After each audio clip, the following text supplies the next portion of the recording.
Episode 143 की शुरुआत में हमें किसुके उराहारा दिखाए जाते हैं, जो कि इचिगो, चैड और इशिडा से कहते हैं कि क्या तुम सभी लोग तैयार हो। इसी के साथ सीन शिफ्ट होता है और हम उराहारा शॉप के सामने का सीन देखते हैं, जहां पर हमें पता चलता है कि तात्सुकी, काइगो और मुइजिरो इचिगो का पीछा कर रहे थे और उन तीनों ने इचिगो को सोल रिपर की फॉर्म में उराहारा शॉप के अंदर जाते हुए देख लिया था। काइगो बोलता है कि क्या वो सच में इचिगो था, जिस पर तात्सुकी कहती है कि तुम्हें क्या लगता है वो कौन था। फिर हमें कुछ समय पहले का सीन दिखाया जाता है, जहां पर मुइजिरो तात्सुकी के हाथों में पट्टी बांध रहा था, क्योंकि इचिगो को पंच मारने की वजह से तात्सुकी के हाथ में भी चोट लग चुकी थी। मुइजिरो कहता है कि क्या तुम्हें जानना है कि इचिगो कहां पर गया है, जिस पर तात्सुकी बोलती है कि इचिगो हमसे कुछ तो छुपा रहा है और शायद वो ओरिहिमे के गायब होने के बारे में कुछ न कुछ जरूर जानता है, इसीलिए मुझे ये जानना ही होगा कि इचिगो कहां पर गया है। फिर हमें प्रेजेंट का सीन दिखाया जाता है, जहां पर मुइजिरो कहता है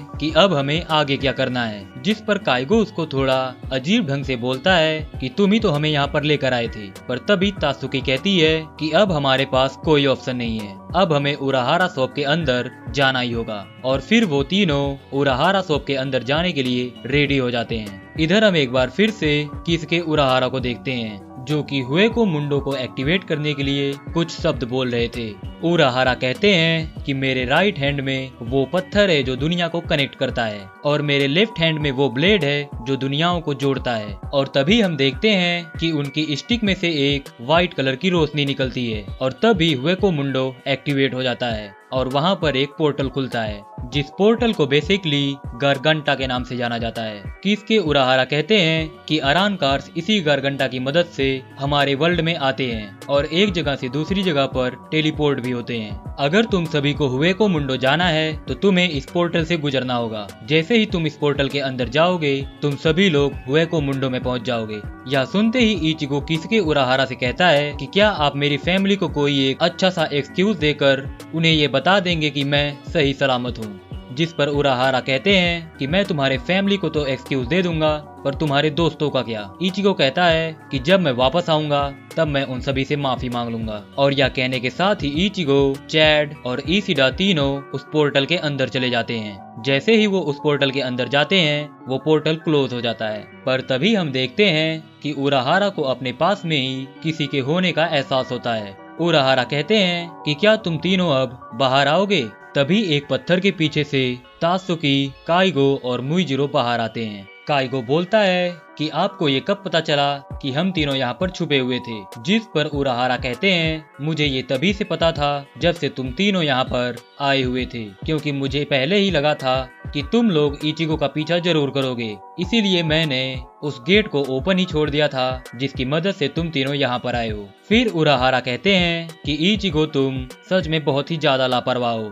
तुम्हें लगा था कि तुम इन सभी से अगर गुस्से के साथ बात करोगे तो ये सभी तुम्हें भूल जाएंगे। और इसी के साथ सीन शिफ्ट होता है और हम ओरिहिमे को देखते हैं, जो कि इस वक्त आइजन के सामने खड़ी थी। आइजन शांति से बैठकर ओरिहिमे से कहता है कि मुझे अपनी शक्तियों के कुछ नमूने दिखाओ, जिस पर ओरिहिमे हाँ में सर हिला देती है। फिर आइजन बोलते हैं कि मुझे ऐसा लग रहा है कि तुम्हारे यहाँ पर आने से लूपी ज्यादा खुश नहीं है। जिस पर लूपी कहता है कि ऑब्वियसली मैं खुश नहीं रहूंगा, क्योंकि हमारी पूरी लड़ाई बेकार चली गई और मुझे तो किसी ने ये भी नहीं बताया था कि हम वो लड़ाई सिर्फ और सिर्फ इस लड़की को किडनैप करने के लिए लड़ रहे थे। आखिरकार इस लड़की में ऐसी खास बात क्या है। जिस पर आइजन कहते हैं कि ये लड़की, जिसका नाम ओरिहिमे है, वो किसी भी चीज को हील करके फिर से उसे पहले जैसा बना सकती है। पर लूपी को इन सभी बातों पर यकीन नहीं होता और वो कहता है कि ये नामुमकिन है। क्या इस लड़की के पास भगवान की कोई शक्ति है। जिस पर आइजन कहता है कि तुम्हें अभी यकीन हो जाएगा। फिर आइजन ओरिहिमे को बोलता है कि मैं तुम्हारी शक्ति का एक नमूना देखना चाहता हूँ, तो क्यों ना तुम ग्रिमजो के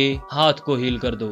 जिस पर ओरिहिमे आगे जाते हुए ग्रिमजो के हाथ को हील करना स्टार्ट कर देती है। इधर हम देखते हैं कि लूपी इससे बिल्कुल भी खुश नहीं था, क्योंकि ग्रिमजो के हाथ कटने की वजह से ही वो 6th एस्पाडा बना था और उसे ये डर लग रहा था कि अगर ग्रिमजो का हाथ हील हो जाएगा तो शायद उससे उसकी पोजीशन छीन ली जाएगी। पर वो यह देख के बहुत हैरान रह जाता है कि ओरिहिमे ने ग्रिमजो के हाथ को पूरी तरह से हील कर दिया है। जैसे ही ग्रिमजो का हाथ हील होता है वो हैरानी के साथ अपने हाथों को देखने लगता है। फिर वो कहता है कि हे लड़की, क्या तुम इस चीज को भी हील कर सकती हो? जिस पर ओरिहिमे आगे जाते हुए ग्रिमजो की उस जगह को भी हील कर देती है जिस पर नंबर 6 लिखा था। जैसे ही वो नंबर हील होता है लूपी गुस्से के साथ बोलता है कि ग्रिमजो, आखिरकार तुम कर क्या रहे हो? पर तभी ग्रिमजो लूपी के पास जाकर उस पर शेरों से ब्लास्ट करके उसको वहीं पर मार डालता है और फिर वो पागलों की तरह हंसते हुए बोलता है कि मेरी शक्तियां फिर से वापस आ गईं।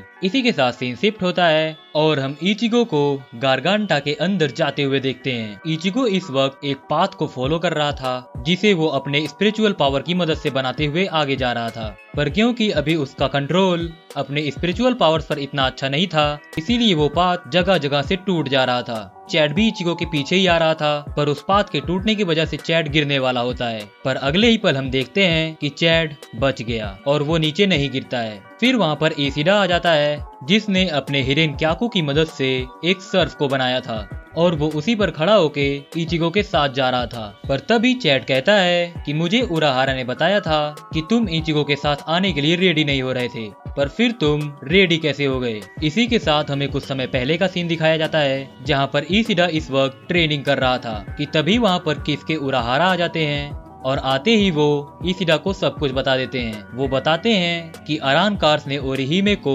किडनैप कर लिया है और मुझे ये पता है कि इचिगो उसे बचाने के लिए जरूर जाएगा, क्योंकि वैसे भी सोल सोसाइटी इस वक्त इचिगो के साथ नहीं है, तो इसीलिए वो शायद आज रात में ही मेरे पास आएगा और मुझे हुएको मुंडो को एक्टिवेट करने के लिए बोलेगा। तभी इसिडा उसकी बात को बीच में ही काटते हुए बोलता है कि मैं कभी भी सोल सोसाइटी के मामले में अब कुछ नहीं कर सकता। बट जैसे ही उसे रियलाइज होता है कि इस वक्त सोल सोसाइटी इचिगो के साथ नहीं है, वो इचिगो के साथ जाने के लिए तैयार हो जाता है। इधर हम प्रेजेंट का सीन देखते हैं जहाँ पर इचिगो इसिडा से कहता है कि भले ही इस वक्त सोल सोसाइटी मेरे साथ नहीं है, पर फिर भी इस वक्त मैं एक सोल रीपर हूँ। पर तभी इसिडा थोड़े मजाक के साथ कहता है कि तुम इस वक्त एक सब्स्टिट्यूट सोल रीपर हो, इसीलिए अगर मैं तुम्हारी मदद करूंगा भी फिर भी मेरा कॉन्ट्रैक्ट नहीं टूटेगा। और फिर सीन शिफ्ट होता है और हम इसिडा के फादर सोकेन इसिडा को देखते हैं जो कि उस जगह पर आ रहे थे जहां पर ryuken इसिडा ट्रेनिंग कर रहा था। जैसे ही वो वहाँ पर आते हैं उन्हें वहाँ पर एक लेटर मिलता है,